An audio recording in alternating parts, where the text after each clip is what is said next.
نحمده ونصلي على رسوله الكريم اما بعد اعوذ بالله من الشيطان الرجيم بسم الله الرحمن الرحيم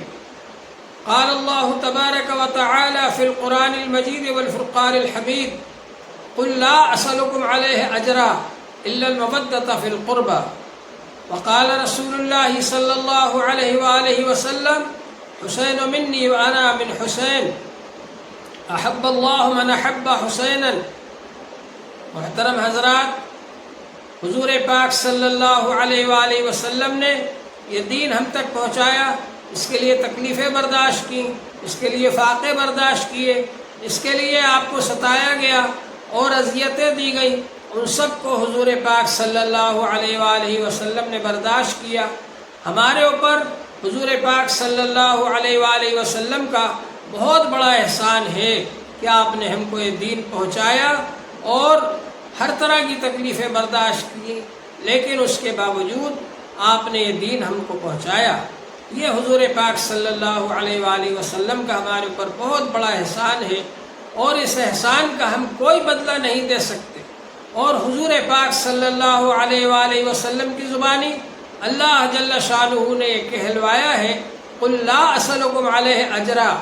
آپ کہہ دیجئے میں تم سے اس دین کے پھیلانے کے بدلے میں، اس دین کی تبلیغ کے بدلے میں، اس دین کی تعلیم کے بدلے میں کوئی اجر نہیں مانگتا، تم سے کوئی اجرت نہیں مانگتا، کوئی بدلہ نہیں چاہتا، الا المودۃ فی القربى، لیکن میرے رشتہ داروں کے ساتھ تم اچھا برتاؤ کرنا۔ حضور پاک صلی اللہ علیہ وآلہ وسلم نے ایک موقع پر ارشاد فرمایا یا ایھا الناس، اے انسانوں، اے لوگوں، میں تمہارے اندر دو چیزیں چھوڑ کر کے جا رہا ہوں، ترکت فیکم ثقلین، دو بھاری بھرکم چیزیں چھوڑ کر کے جا رہا ہوں۔ کیا ہے وہ؟ ایک تو کتاب اللہ ہے اور ایک اہل بیت ہے۔ اور فرمایا آپ نے اذکرکم اللہ فی اہل بیتی، اذکرکم اللہ فی اہل بیتی، میں اپنے اہل بیت کے بارے میں، میں اپنے گھر والوں کے بارے میں اللہ سے تم کو ڈراتا ہوں۔ ایک بار حضور پاک صلی اللہ علیہ وآلہ وسلم نے ایک چادر لی اور اس چادر کے اندر حضرت علی رضی اللہ عنہ کو بھی چھپایا، حضرت فاطمہ رضی اللہ تعالیٰ عنہ کو بھی چھپایا، اور حضرت حسن رضی اللہ تعالیٰ عنہ کو بھی چھپایا، اور حضرت حسین رضی اللہ تعالیٰ عنہ کو بھی چھپایا، اور یہ فرمایا کہ ہؤلاء اہل بیتی، یہ میرے گھر والے ہیں۔ اس سے معلوم ہوا کہ یہ خاص طور پر اہل بیت کے اندر شامل ہے، حالانکہ آپ کی ازواج مطہرات بھی اہل بیت ہیں، لیکن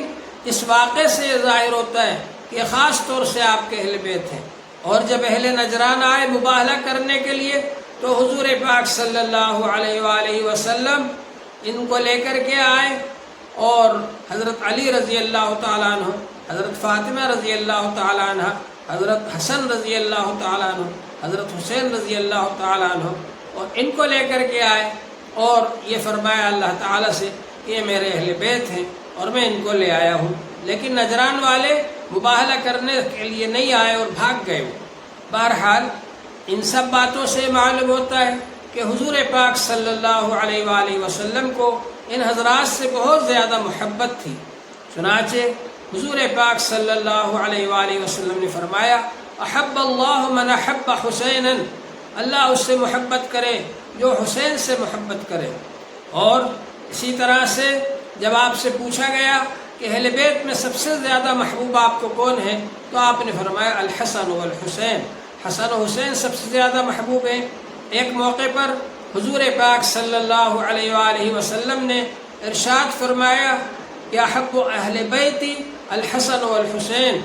میرے اہل بیت میں مجھے سب سے زیادہ محبت حسن اور حسین سے ہے۔ ایک روایت میں حضور پاک صلی اللہ علیہ وآلہ وسلم نے فرمایا اللہم انی احبہما فاحبہما واحب من احبہما، اے اللہ میں ان دونوں سے، حسن و حسین سے محبت کرتا ہوں، آپ بھی ان سے محبت رکھیے اور جو ان سے محبت رکھے ان سے بھی آپ محبت رکھیے۔ تو یہ بہت بڑے درجے کے ہیں اور ان سے ہم سب کو محبت رکھنا چاہیے۔ حضور پاک صلی اللہ علیہ وسلم اپنی گود میں ان کو کھلاتے تھے، اپنے کندھے پر بٹھاتے تھے اور اس کی کوشش کرتے تھے کہ ان بچوں کو کوئی تکلیف نہ ہو، اور حضور پاک صلی اللہ علیہ وآلہ وسلم نے ان سے فرمایا کہ انا حرب لمن حاربکم وانا سلم لمن سالمکم، جو شخص تم سے جنگ کرے میری جنگ ہے اس سے، اور جو شخص تم سے صلح کرے اس سے میری صلح ہے۔ تو ان حضرات سے جنگ کرنا، ان حضرات کو تکلیف پہنچانا، یہ حقیقت میں رسول پاک صلی اللہ علیہ وآلہ وسلم کو تکلیف پہنچانا ہے۔ اور قرآن پاک کے اندر یہ فرمایا ان الذین یؤذون اللہ ورسولہ، بے شک وہ لوگ جو اللہ کو اذیت پہنچاتے ہیں اور رسول کو اذیت پہنچاتے ہیں تو اللہ تبارک و تعالی نے ان پر لعنت فرمائی ہے۔ لعنہم اللہ فی الدنیا والآخرہ، دنیا میں بھی ان پر اللہ کی لعنت ہے اور آخرت میں بھی لعنت ہے، اور اللہ تعالیٰ نے ان کے لیے عذاب تیار کر رکھا ہے۔ تو معلوم یہ ہوا کہ اللہ کو اذیت پہنچانے کا مطلب یہ ہے کہ رسول پاک صلی اللہ علیہ وآلہ وسلم کو اذیت پہنچائی جائے۔ جو لوگ رسول پاک صلی اللہ علیہ وآلہ وسلم کو اذیت پہنچا رہے ہیں وہ اللہ کو اذیت پہنچانا چاہتے ہیں، اور جو لوگ اہل بیت کو اذیت پہنچا رہے ہیں وہ رسول پاک صلی اللہ علیہ وآلہ وسلم کو اذیت پہنچانا چاہتے ہیں۔ تو ظاہر بات ہے کہ اللہ کو اذیت دینے والے، تکلیف دینے والے، اور رسول پاک صلی اللہ علیہ وآلہ وسلم کو اذیت دینے والے اور تکلیف دینے والے، ان پر اللہ جل شانہ نے دنیا میں بھی لعنت فرمائی اور آخرت میں بھی ان پر لعنت ہوگی، اور اللہ تعالی نے ان کے لیے سخت عذاب تیار کر رکھا ہے۔ اس وجہ سے اس بات کو یاد رکھنا چاہیے کہ اہل بیت کا جو حق نہیں پہچانے گا، حضور صلی اللہ علیہ وسلم کی آل اولاد کا جو حق نہیں پہچانے گا، وہ دنیا میں بھی اللہ تعالیٰ اس کو رسوا کریں گے اور عذاب اور مصیبت میں مبتلا کریں گے، اور آخرت میں تو بہرحال ان لوگوں کے لیے عذاب ہے ہی ہے۔ آخرت میں تو ان کو عذاب بھگتنا ہی پڑے گا، لیکن دنیا میں بھی اللہ تبارک و تعالیٰ یہ ظاہر فرمائیں گے۔ حضرت ابو ہریرہ رضی اللہ تعالیٰ عنہ وہ صحابی ہیں جو جنگ صفین میں بھی شریک رہے، اور جب جنگ صفین کے اندر وہ شریک ہوتے تھے تو حضرت علی رضی اللہ تعالیٰ عنہ کے پیچھے نماز پڑھتے تھے، حضرت علی رضی اللہ تعالیٰ عنہ کی طرف سے ہی جنگ میں لڑتے تھے، اور جب کھانے کا وقت ہوتا تھا تو حضرت معاویہ رضی اللہ عنہ کے دسترخوان پر کھانا کھاتے تھے۔ کسی نے پوچھا ابو ہریرہ آپ یہ کیا کرتے ہو، کھانے کے وقت ادھر آ جاتے ہو اور نماز کے وقت اور جنگ کے وقت ادھر چلے جاتے ہو؟ تو حضرت ابو ہریرہ رضی اللہ تعالیٰ عنہ نے فرمایا کہ کھانا ادھر اچھا ہوتا ہے لیکن حق پر حضرت علی رضی اللہ تعالیٰ عنہ ہے، اس لیے میں نماز کے وقت اور جنگ کے وقت ادھر چلا جاتا ہوں، نماز ادھر اچھی ہوتی ہے، کھانا ادھر اچھا ہوتا ہے۔ تو بہرحال حضرت ابو ہریرہ رضی اللہ تعالیٰ عنہ بہت دنوں تک حیات رہے، اور وہ ان لوگوں کو ڈانٹتے رہتے تھے جو لوگ کے دین کے خلاف باتیں کرتے تھے۔ اللہ تبارک و تعالیٰ نے حضرت ابو ہریرہ رضی اللہ تعالیٰ عنہ کو بہت علم عطا فرمایا تھا، بہت حدیثیں انہوں نے یاد کی۔ حضرت ابو ہریرہ رضی اللہ تعالیٰ عنہ کہتے ہیں کہ میں نے 2 ذخیرے حضور صلی اللہ علیہ وسلم سے حدیث کے حفظ کیے ہیں، ان میں سے ایک ذخیرہ تو میں نے پھیلا دیا لوگوں کے درمیان، اور ایک ذخیرہ اگر میں پھیلا دوں تو میرا حلق کاٹ دیا جائے۔ وہ دوسرا ذخیرہ کیا ہے؟ لکھا ہے حضرت شاہ ولی اللہ دہلوی رحمۃ اللہ علیہ نے کہ وہ حضرت عثمان رضی اللہ عنہ، حضرت حسین رضی اللہ عنہ کی شہادت کے متعلق ہے اور فتنوں کے بارے میں ہے، اور خاص طور سے وہ حدیثیں ہیں جن میں کہ کچھ ظالم لوگوں کے نام بتائے گئے ہیں اور یہ ظاہر کیا گیا ہے کہ اس طرح سے ظلم کریں گے، اگر وہ ذخیرہ بتا دیں تو لوگ ان کو مار ڈالیں گے، اس وجہ سے وہ اس ذخیرے کو نہیں بتاتے تھے۔ حضرت ابو ہریرہ رضی اللہ تعالیٰ عنہ نے فرمایا کہ میں نے صادق و مصدوق حضور صلی اللہ علیہ وآلہ وسلم سے یہ سنا ہے، ہلاکت امتی علی ایدی غلیمۃ من قریش، میری امت کی ہلاکت قریش کے چند لوڈوں کے ہاتھوں سے اور چھوکروں کے ہاتھوں سے ہوگی، کم عمر لڑکے ہوں گے ان کو بادشاہ بنا دیا جائے گا، اور وہ لوگ پھر آ کر کے ظلم کریں گے میری امت کے اوپر۔ اور دوسری حدیث کے اندر اس بات کی وضاحت ہے کہ اگر لوگ ان کی اطاعت کریں گے تو ہلاک ہو جائیں گے، ان کا دین ضائع ہو جائے گا، اور اگر وہ لوگ ان کی اطاعت نہیں کریں گے تو وہ بادشاہ لوگ ان کو ہلاک کر ڈالیں گے۔ تو اس طرح سے یہ ظلم و ستم جاری ہوگا، اور دوسری حدیث کے اندر وضاحت موجود ہے کہ سن 60 ہجری میں یہ ہوگا۔ چنانچہ حضرت ابو ہریرہ رضی اللہ تعالیٰ عنہ یہ دعا کیا کرتے تھے کہ اللہ تبارک و تعالیٰ سن 60 ہجری سے پہلے مجھے اٹھا لیجیے گا، میں اللہ کی پناہ چاہتا ہوں سن 60 ہجری سے، یہ دعا کیا کرتے تھے وہ۔ چنانچہ اللہ تبارک و تعالیٰ نے ان کو سن 60 ہجری سے پہلے ہی وفات دے دی اور وہ دنیا سے رخصت ہو گئے۔ علماء نے لکھا ہے کہ سن 60 ہجری میں ہی یزید کو بادشاہ بنایا گیا اور اس کے بعد 61 ہجری میں اس نے حضرت امام حسین رضی اللہ تعالیٰ عنہ کو شہید کیا، اور جب حضرت امام حسین رضی اللہ عنہ کو شہید کر دیا گیا تو چاروں طرف سے سب لوگ اس کے خلاف ہو گئے، حتیٰ کہ اس کی حکومت صرف دمشق تک محدود رہ گئی۔ حضرت معاویہ رضی اللہ عنہ کے زمانے میں جو حکومت 80 لاکھ مربع میل تک پھیل گئی تھی، وہ یزید کے زمانے میں چند آس پاس کے علاقے تک محدود رہ گئی، اور اس کے بعد میں اللہ تبارک و تعالی نے یزید کے خلاف سب لوگوں کو کر دیا، سب لوگ یزید سے نفرت کرنے لگے، حتیٰ کہ اہل مدینہ نے جب دیکھا کہ امام حسین رضی اللہ تعالیٰ عنہ کو شہید کر دیا تو اہل مدینہ نے بھی اس کی بیعت توڑ دی۔ پھر اس نے اہل مدینہ پر لشکر بھیج دیا اور اہل مدینہ کے اوپر بڑا ظلم و ستم کیا۔ حضور پاک صلی اللہ علیہ وآلہ وسلم نے ارشاد فرمایا ہے کہ جو شخص اہل مدینہ کے ساتھ میں ظلم و زیادتی کرے گا، اللہ تعالیٰ اس کو ایسا پگھلا دے گا جیسا کہ نمک پگھلتا ہے۔ چنانچہ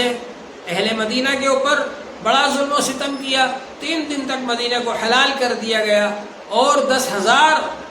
حضرات کو قتل کر دیا گیا، جن میں بہت سے صحابہ کرام تھے، تابعین تھے، تبع تابعین تھے، اور 1,000 عورتیں حاملہ ہوئی بغیر نکاح کے زنا کی وجہ سے۔ پھر کتنی عورتوں سے زنا ہوا ہوگا، اور مسجد نبوی کے اندر 3 دن تک گھوڑے باندھے اور وہاں پر گھوڑوں نے لید کی اور نجاست پھیلائی، اور اذان اور نماز مسجد نبوی کے اندر نہیں ہوئی۔ یہ کیا یزید نے۔ پھر اس کے بعد یزید نے مکہ شریف پر، کعبے پر حملہ کرنے کے لیے لشکر بھیجا اور کعبے پر گولے برسائے، اور گولے برسا کر کے توپوں کے ذریعے گولے برسائے اور وہاں پر آگ لگا دی، اور دیواروں کو بھی نقصان پہنچا اور غلاف کعبہ کو جلا دیا۔ یہ سب کچھ کیا یزید نے، اور اس کے بعد اللہ جل شانہ نے اس کو ختم کر دیا اور ہلاک کر دیا۔ تو اللہ تبارک و تعالی اسی دنیا کے اندر ظالموں کو دکھاتے ہیں کہ دیکھو تم ظلم کرو گے تو اس کا بدلہ کیا ہوگا۔ یزید سوچ رہا تھا کہ میری حکومت ہمیشہ رہے گی، لیکن 3 سال کے بعد اللہ تعالی نے اس کو ہلاک کر دیا اور ختم کر دیا، اور سن 64 میں وہ مر گیا، ہلاک ہو گیا۔ اللہ تبارک و تعالی نے اس کو بتا دیا کہ ظلم و ستم کا انجام کیا ہوتا ہے، ظلم کرنے والوں کا انجام کیا ہوتا ہے۔ اور اس کے 15 لڑکے تھے اور 5 لڑکیاں تھیں۔ ابن کثیر نے تفصیل سے لکھا ہے کہ ان میں سے کوئی بھی نہیں بچا، سب ختم ہو گئے۔ اللہ جل شانہ نے ان کی جڑیں کاٹ دی اور ان کو ختم کر دیا دنیا ہی کے اندر۔ جو لوگ کہ اہل بیت کو ختم کرنا چاہتے تھے، جو آل رسول کو ختم کرنا چاہتے تھے، اللہ جل شانہ نے ان لوگوں کو دنیا ہی کے اندر ختم کر دیا۔ تو اللہ تبارک و تعالی بہت بڑا ہے۔ اللہ کی قدرت پر ہم کو یقین رکھنا چاہیے۔ اللہ تعالیٰ کی قدرت بہت بڑی ہے، اللہ تبارک و تعالی بہت بڑا ہے۔ دنیا کے اندر جو لوگ اسلام کو ختم کرنے کے لیے آتے ہیں، مسلمانوں کو ختم کرنے کے لیے آتے ہیں، اللہ تعالیٰ ان کو ختم کر دیتا ہے۔ یزید نے، جو کہ شرابی تھا، جواری تھا، زانی تھا، محرم عورتوں سے بھی نکاح کر لیتا تھا، اور گانے گاتا تھا، گانے سنتا تھا، اور حرام کاری پھیلا رہا تھا ساری دنیا کے اندر۔ وہ معاشرہ، وہ پاکیزہ معاشرہ، جس پاکیزہ معاشرے کے اندر لوگ رہتے تھے، صحابہ کرام موجود تھے، اللہ والے موجود تھے، اس پاکیزہ معاشرے کو وہ بدلنا چاہتا تھا اور حرام کاری پھیلانا چاہتا تھا، بددینی کا معاشرہ بنانا چاہتا تھا، بے حیائی کا معاشرہ بنانا چاہتا تھا، بد کرداری کا معاشرہ بنانا چاہتا تھا۔ حضرت امام حسین رضی اللہ تعالیٰ عنہ جب اس کے مقابلے پر آئے تو اللہ تبارک و تعالی نے سارے لوگوں کے سامنے ظاہر کر دیا اس بات کو کہ یزید کے اندر یہ خرابیاں موجود ہیں، اور جو مکاری کے ساتھ میں اپنے آپ کو لوگوں کے سامنے اچھا پیش کرتا ہے وہ مکاری ہے، لیکن اس کی حقیقت یہ ہے۔ سارے لوگوں کے سامنے اس کی حقیقت کھل گئی اور سب لوگوں نے اس سے نفرت کرنا شروع کر دیا۔ حضرت حسین رضی اللہ تعالیٰ عنہ نے یہ بہت بڑا کام کیا کہ جب وہ میدان میں آئے، مقابلے پر آئے، اس کے فسق کو ظاہر کیا کہ یزید فاسق و فاجر ہے، تو سارے لوگوں کے سامنے، تمام انسانوں کے سامنے اس کا فسق و فجور ظاہر ہو گیا، اور جو لوگ کے اس کا ساتھ دے رہے تھے ان سے بھی لوگ نفرت کرنے لگے، اور وہ پورا معاشرہ جو برائی پھیلانے والا تھا معاشرے کے اندر، وہ لوگ مغلوب ہونے شروع ہو گئے، اور جو اچھا معاشرہ غالب تھا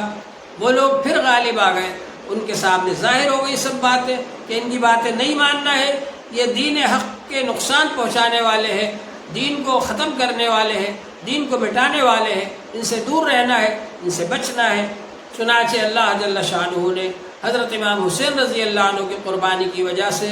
دین کو علی الاعلان سب کے سامنے ظاہر کر دیا کہ یہ اچھائی ہے، یہ برائی ہے، یہ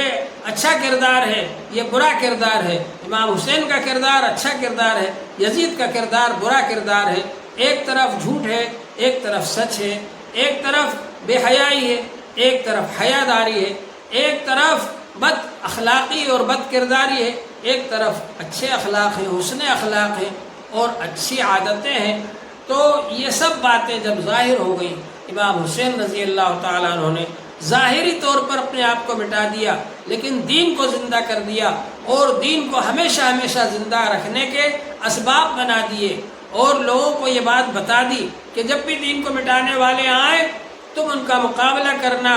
حق بات کہہ کر۔ حضور پاک صلی اللہ علیہ وآلہ وسلم نے ارشاد فرمایا ہے حدیث پاک کے اندر، افضل الجہاد من قال کلمۃ حق عند سلطان جائر، سب سے زیادہ فضیلت والا جہاد یہ ہے کہ ظالم بادشاہ کے سامنے حق بات کہی جائے۔ حضور پاک صلی اللہ علیہ وآلہ وسلم نے ارشاد فرمایا کہ میرے بعد ایسے لوگ آئیں گے یقولون ما لا یفعلون ویفعلون ما لا یؤمرون، وہ لوگ ایسی بات کہیں گے جو نہیں کریں گے، اور ایسے کام کریں گے جس کا ان کو حکم نہیں دیا گیا ہوگا، اور وہ لوگ جب آئیں گے تو دین کو مٹانا چاہیں گے، اس موقع پر فمن جاہدہم بیدہ فہو مؤمن، جو ہاتھ سے طاقت سے ان سے جہاد کرے وہ بھی ایمان والا ہے، ومن جاہدہم بلسانہ فہو مؤمن، اور جو زبان سے ان کو روکے وہ بھی ایمان والا ہے، یہ بھی جہاد ہے، ومن جاہدہم بقلبہ فہو مؤمن، اور جو دل سے جہاد کرے یعنی دل سے ان سے نفرت کرے وہ بھی ایمان والا ہے۔ تو اس زمانے کے اندر جو حضرات میدان میں نہیں آئے بہرحال وہ بھی حق پر تھے،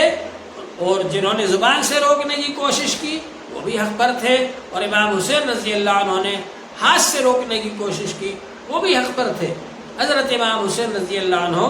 جہاد کرنے کے لیے، جنگ کرنے کے لیے نہیں نکلے تھے، نہیں آئے تھے، اگر وہ جنگ کا اعلان کرتے